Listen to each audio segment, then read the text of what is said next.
Alrighty. What's going on, guys? It's Jack back again to talk about our 9.2 wish list. It's been kind of going around.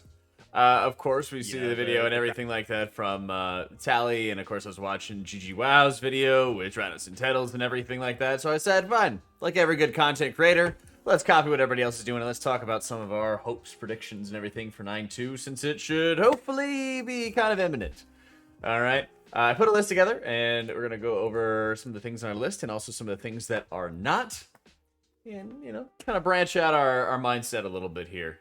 First and foremost, I did like a lot of, Tally's thoughts and everything. I'll link the video in the description below, as he talked about how, you know, it'll be reality's end, which would be just like a quote from the Jailer, the Zereth Mortis region and everything was hinted at from Korthia. Arthas has been kind of just laid out. They talked about some tier sets, Anno and Raid Boss, all that kind of stuff, right? So I wanted to kind of add a little bit more flesh to that idea as well.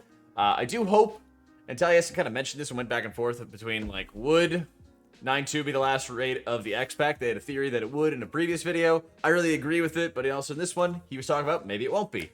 I personally hope it is. Shadowlands has just been a very odd expansion coming off the back of BFA, where it feels like players are still not really getting their credence really from Blizz and a lot of like the design aspects, and it just feels like it's very difficult to switch paths and like switch gears whenever Blizzard is on one path and one goal in one direction, and the only real way to sort of reset that is with a new expansion. So I do begin to subscribe a lot more to his theory and Bellular's theory that 9.2 would be the last raid, and they sort of truncated 9.1 and what would have been 9.2 into one raid in Sanctum of Domination, and that 9.2 to come for us would actually be what 9.3 was originally planned for. That's the idea, and I think it bears a lot of fruit, or bears a lot of water, whatever.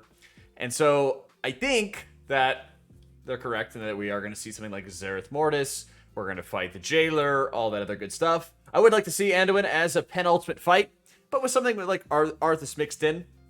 I like the idea of Blizzard reusing very old encounters and having throwbacks and everything to old encounters like they tried to do with Kel'Thuzad, although execution's another thing entirely, right?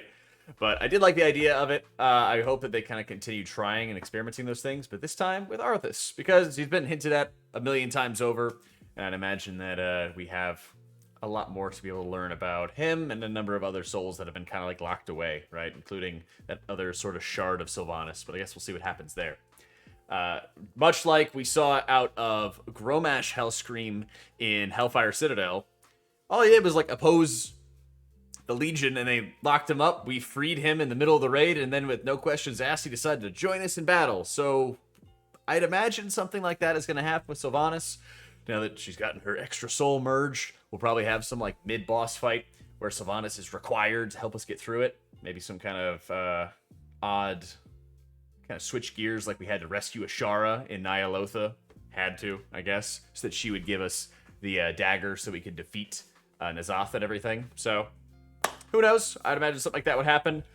Maybe that leaves Mal'Ganis to set up future X-Packs like Gul'dan and Archimonde did. Of course, once we defeated Archimonde, he pushed Gul'dan through the portal into our version of Azeroth to kick off the events of Legion.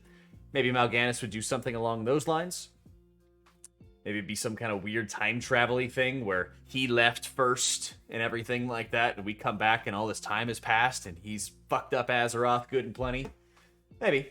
Sire Denathrius, of course, was freed in the events of 9.1. I hope that he gets, like, absorbed into, like, Jailer energy or something, or killed off screen.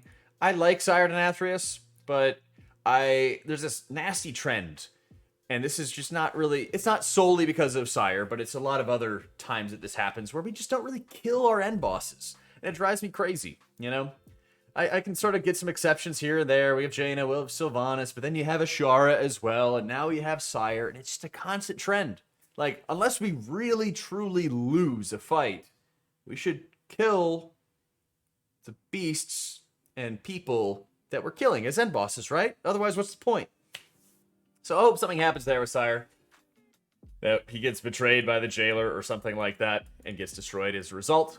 New seasonal affix. You know, yes, we all want it to be a banger, but what would that really look like? I had an extremely lively discussion with my stream and as well as we were trying to cook up what the seasonal affix could be.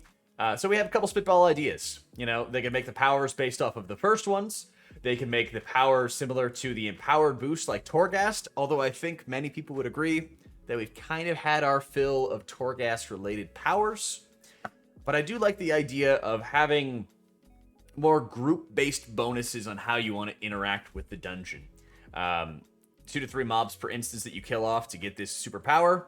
Maybe it could be something like teleporting around the instance to get past significant amounts of packs. Could be something like opening up your map to be able to select a certain area, or maybe you get like a shroud plus speed boost bonus. You can move super quickly. Something like that would be kind of interesting. But make it more of like a one-time extra bonus. It could be something like Bloodlust. You could also be something where your trash percentage increases during a certain period of time, where it's sort of an empower bonus, but if you kill a bunch of mobs, they'll give twice the amount of trash percentage that they ordinarily would. Something like that I think would be kind of interesting.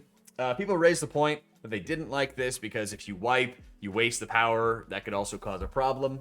That is true, but also that's really no different than we saw at a Prideful for a lot of groups, was when instances were balanced around Prideful. When bosses were balanced around Prideful, if you didn't have like Pride and Lust and really good timings for something like Kakar, you'd kind of bin your key. That's nothing new, I would argue.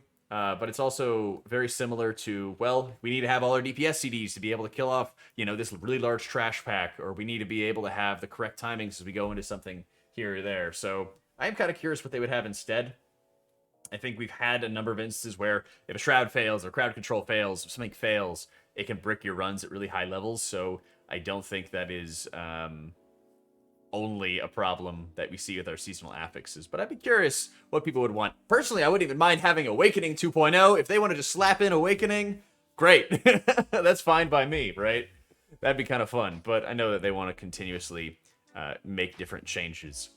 Principles, though, they should make it unskippable. And they should really reinforce that by saying, okay, instead of having like 4 or 5 different rounds of mobs throughout the instance, make it 2 or 3 that you actually have to kill, and they all give something very valuable. I think we've seen a number of times where, yeah, you could skip affixes and go faster, but then you're not really interacting with the affix at all, you know? You sort of are with Tormented, for example, but something like Prideful, where you just straight skip the entire mob and don't even deal with it, when we saw it really high levels, or we saw in the MDI, I think that just sucks. Like, it's there, it should reward players, and it's not the player's fault that they're skipping it. You know, it's Blizzard's fault that they're allowing things like invisibility potions to work on a mob like Pride, right? Again, not the player's fault, but they should make it so that, 1, it's an adequate reward, and 2, if it's going to cost a lot of time, just make less mobs, make them have less HP, make them not scale as high into dungeons. You can actually pull them with other trash packs, you know?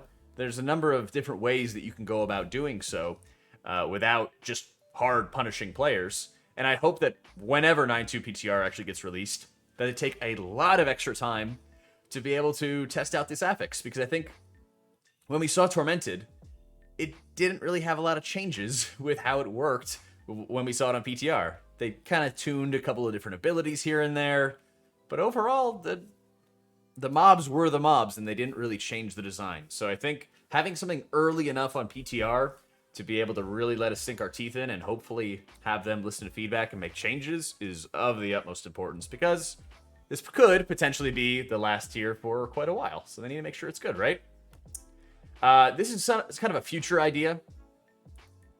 It's kind of a future idea, but having 1 or 2 dungeons from previous X packs added to the regular M+ season pool, this is probably going to be something going forward that I hope that they do. I think it might be a bit ambitious for 9.2, but having these help break up some of the monotony where you're having only 8 dungeons for 1 year would be really, really beneficial, I think, for everybody. They could make like 1 from BFA, 1 from Legion, or they could just make it so that, like, whenever we finally get the mega dungeon added, and then we have 10 dungeons from that expansion of the pool, then they only have 1 or they have none. But they can't have it at 8 dungeons forever. We just can't do that anymore. It's good at the start. It gets old pretty quick. Now, this is something that I think that they could add later on in 9.2, maybe in a 9.2.5. But I want a brawl system. So if you've ever seen the PvP brawls, they're kind of seasonal, weekly things that'll appear once a month or so, where they just have different, like, funsy type of systems. There's, like, no gravity here, and you kind of run all over the place with PvP. I would love it if they made a brawl system similar to what we see in PvP, but to test experimental affixes for M+ for future X packs. They could also play around with M+ tuning, all right? So if certain specs are underperforming, they say, hey, not only are we going to test this affix, but we're also going to buff Shadow Priest Mindseer by 20%, or we're going to, you know, buff Mage again, haha, right? Just to be able to look at how are these different classes specs going to potentially benefit a little bit more from certain targeted buffs and see, you know, how they're actually going to be able to work with it. I think that would be really helpful because a lot of times, like I mentioned before with Tormented Season 2, it seemed like the affix was already mostly complete and they didn't really have a lot of room for iteration or time for their own iteration. I do think that there's a lot of generally bad or weird M+ affixes that they could come up with and implement, at least to a usable stage, that could also fuel really good ideas, right? I think whenever they make a seasonal affix, they're taking a 6-month risk, okay? That something's going to be at least reasonably enjoyable, and the punishment for, like, failure could be really high. So I think in some cases they might play too safe with some of the affixes that they make and not really go for crazy ambitious stuff. And if they make a brawl, then, okay, if it sucks, then people are just not going to play it, or they'll play a couple dungeons, tell them it sucks in feedback, and then they're like, oh, this is a terrible idea, all right? But I think a lot of times bad ideas can help fuel really good ones, and rather than sort of shackling us to a 6-month bad affix, or having us with too safe or too generic of seasonal affixes, they can use the brawl system as their playground, as their sandbox for us to deal with, right? I'd like to see that. To incentivize people to do it, because again, if it sucks, people aren't going to want to do it, I know. But they could use one of the achievements like What a Long Strange Trip It's Been. If you've never heard of this before, it is an achievement that you get for doing all the seasonal events. So if you do like the Thanksgiving and Christmas and everything events over the course of an entire year, then you get a mount and you get some cool stuff for it, right? But do these for the brawls to incentivize people to go through the brawls, play through them, give them seasonal rewards, start giving them titles, mogs, and probably one of the biggest things that they could do is really start adding glyphs to spell effects again. This is like a very popular thing that they sort of dropped, but I don't know about you guys, but I think that we're starting to get to a point where there's a bit of like transmog / mount fatigue. Definitely mount fatigue. Where, yeah, it just doesn't really seem like having the new fanciest mount does a ton for me in the happy part of my brain, right? Like, it's kind of cool, but I get like the one mount of a patch that I want and I play with that for a bunch and I kind of ignore the others that I think are kind of whatever. I think moving into more rewards for glyphs to change our spell effects would be a really nice breath of fresh air, but hey, I might be wrong and you guys might want even more mounts, so let me know, right? Just some of my spitball things. But I'd personally really love it if the spell animations that we had from things like the Azurite Beam from like Essences, Essence of the Focusing Iris, for example, making those into spell effects for relevant classes and everything would be pretty sick, you know? What if they did make the Essence of the Focusing Iris beam into I-Beam for Demon Hunters so that they could glyph into that if they wanted to? That would be awesome. I'd fucking love that. I don't even play a Demon Hunter, right? But I think that would be super cool. They have a lot of these spell effects, and after Shadowlands, they're going to have all these other Covenant ability effects that maybe some of those abilities get carried forward in the next expansion. Maybe they don't. But there are a lot of work that got put into those spell effects, so why can't they also become glyphs to change how some of our spells look in the future? This is a bit of a tough one, but hear me out on this one, guys. I actually would not like tier sets. We'll really see what's going to happen with this. I kind of hope that they don't have tier sets. I think that they should do other things instead. Tier sets are just another system that already has friction with existing systems, okay? I like the Vault. I like tier sets. But I don't really like them together because I think it just starts devaluing certain areas and it makes me not want to do what the Vault was made for, which is do variety of content to get the best variety of options for my week. Makes me care a little bit less about that as a result. And I think that it also starts frustrating more M+ players when they're like, I have to get into the raid to get this massive power upgrade and everything. And those things are just frustrating, right? Instead, I think that they should spend this tier to make actually fun and interesting trinkets. Healers, for example, had this particular trinket this tier in the 9, which reduced a cooldown by a couple seconds. But it was garbage. Like, nobody used it. So I don't really know why they continue to sort of stick with these different things, right? Drives me nuts. Actual class changes, I think they allow one primary legendary and one covenant legendary to be worn together. That would work as well. Keep your vaults relevant. Don't fuck over players who don't loot their 2, 4, 6-piece bonus early enough. Doesn't force M+ players to raid. All that good stuff, right? Class updates, interesting trinkets. You know, less of the extra borrowed power in systems that we're already inundated with. 10-0? Let's get some tier sets from the beginning. I'd love that. You know? But we need to work on less systems rather than more at this point. As we mentioned, a lot of hype and expectations on new zones. I would really like established time gating beginning and ends to this. Dranos and Tettles alluded to how they would have really liked something like Korthia to have a very large majority of the reward, the currency you could get, come from a weekly quest. And I agree with that. I think that's one good way to do it. But I'd also really be interested in a couple different options, right? You could make it so that it's similar to Valor, where it's like a weekly cap that you can reach, and that weekly cap continues to expand. You could also make it so that you set up a framework for Hall of Fame, right? Where you say, hey, everything's time gated at the start. You know, you can only kill the rare one time to get the rep you want or the currency you want, whatever it might be. You know, like Drado said, you could also set it up as a weekly quest where you get the majority of your goodies and then a small percent gain by grinding after that. But I would like them to rework Hall of Fame, this expansion, to just be 150 guilds flat or 200 guilds flat, okay? Regardless of faction. Remove this time and then remove whatever time gate that they set up after Hall of Fame closes. So similar to what we have at a 9.15, but happen a lot quicker. Because I feel like you start getting a lot of people who are marginally interested or semi-interested in playing an alt, but they're not interested enough to go do their Covenant campaign again, or grind a whole bunch of Korthia again, or slog through Torghast once a week till they can finally make their legendary upgrades, right? There hits a certain point where people would want to do something, but not if there is such a crazy, massive sort of disincentive in their path, right? 9.15 removed a lot of the current stuff, but there's going to be new stuff in 9.2, and we all know it, right?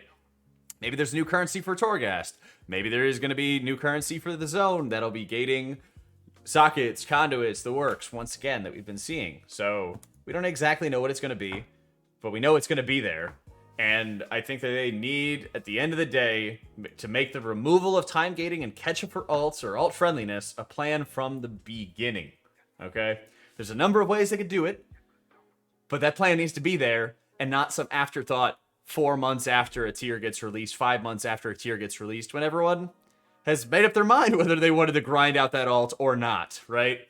Bringing people back in a patch without any big content draw is just kind of rough. It's like, well, if the content wasn't enough to be able to keep that person there, have they been playing one character for like 4 months straight? In the Ian interview we saw last week, he said, hey, we want to change our philosophy and we want to make sure we're adapting to what players need. Well, this is right here what players need. To make that removal of time gating, catch up or alts, make that a plan from the beginning. Because time gating makes sense to a point, right?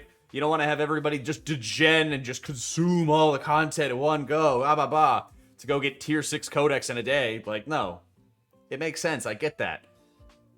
But you need to be able to get people through that time gate at a reasonable point, and I don't think 4 months later is a reasonable point. I think something like Hall of Fame, a month and a half or so after the tier gets released, would be a good break point. And be very interesting, too. Have those systems in place for reaching it, right? I think those things would help out considerably, and I think that's one of the big expectations we want to be looking for the future. Time Walking M+, for example, is coming right around the corner. And Taliesin made this point in his previous video as well, that having it for the first 2 weeks of Endwalker's expansion is just not a great plan. it's just straight up not a great plan. I think that a lot of people are just going to continue tunnel walking Endwalker for the first 2 weeks, or tunnel visioning Endwalker for the first 2 weeks. And some people, like myself, will probably split off, go get their challenge done, and then hop back over. But come on. I mean, they should leave it up for a much longer period of time because you're going to have a lot broader amount of content that gets released for it. You're also going to have people that finish early in Endwalker. They'll finish the quests, be waiting for the raids to come out, and then they'll have time to hop over, right? Or the raids come out, they do it a little bit, but the guild isn't ready for another couple days. So then they'll hop back over to WoW and play it a little bit. Giving some more freedom, giving more than a 2-week period of time would be a really easy win for Blizz to do. I really hope that they extend time walking past the holidays into January, February, whenever we actually get 9.2. And I hope that we really start to accelerate, bump the gas on that one. Because it's pretty good content. It's not new content for a lot of us older players, but it is new content for a lot of people who haven't experienced it before. And it does not need to be this, fear of missing out 2-week narrow little time period to go get it, right? Give us more time. Give people more time to experience it. It's an easy win. It's easy content. People can do over the holiday season as well, into the new year. And I think it'll be a good way to start kind of earning a bit more goodwill and everything like that from the player base. Because, hey, it's pretty good stuff, but it definitely needs more time and attention than that 2-week period that it's given. Same thing for Time Walking on Plus, right? Legion dungeons are very fun. And being able to play without AoE target capping and stuff like that would be fantastic. Especially in some of the dungeons that they have for Legion. So, hey, make it happen. If you guys have any other ideas for what you'd like to see for 9.2, let me know in the comments down below. Especially, let me know what you want to see out of seasonal affixes. I feel like we sort of are just kind of sitting there accepting whatever they throw at us. And the first 2 seasons have been okay, but they've also been pretty safe. So I'd be curious to see what kind of crazy things you guys would like to see for the future of M+. Let me know in the comments down below. But thank you so much for tuning in. Hope you all enjoyed it, and I'll catch you all next time.